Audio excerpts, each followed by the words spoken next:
Hello, this is Adolf Vega from 3dor2d.com, and this is behind the scenes making a website logo. So, when I wanted to make my website logo, I didn't want to use a template or someone else's design. I wanted to make it myself. So, I don't know what else I could do but actually draw it myself. So I use Colors 3D, which is on the 3DS. It's like an app, a drawing application, and actually, this is actually natively in 3D. There's actually different layers in 3D, but it's just easier to do it this way. And I wanted the 3D element to be um, representative of the old school three red and blue. You know, it's so iconic when you think of 3D. Even though that's ancient technology and 3D nowadays is vastly superior, at least the ones that I've experienced. Anywho, so I wanted to have like the background, the that super font where like it seems depth, and comparatively speaking, 2D not have depth.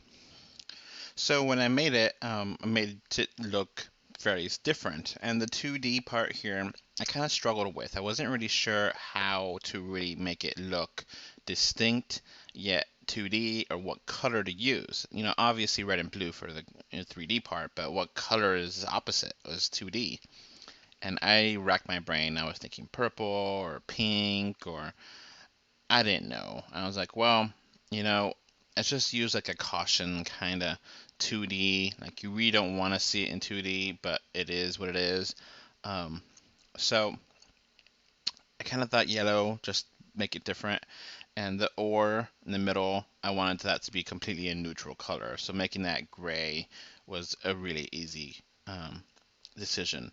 So I kept playing with it as you see here, and I kept cleaning it up and kept redoing it because I wasn't sure.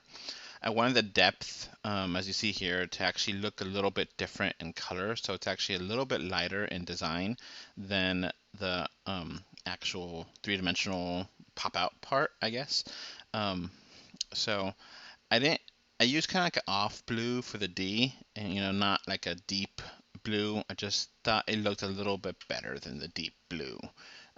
So yeah, as you see here, I'm just cleaning things up. I never could get the D and the 2 exactly how I wanted, but the D here for the 3D part looks really clean, and you see right here for the thread part of the 3D part looks really good, and clean up the edges here and there, little things, little things.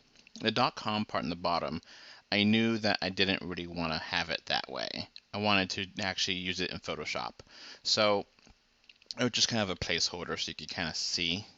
I kept changing it and like, no, I'll just add it in Photoshop later.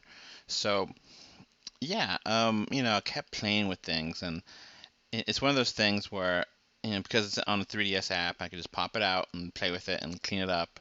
It's pretty easy to do and easy to get obsessed with.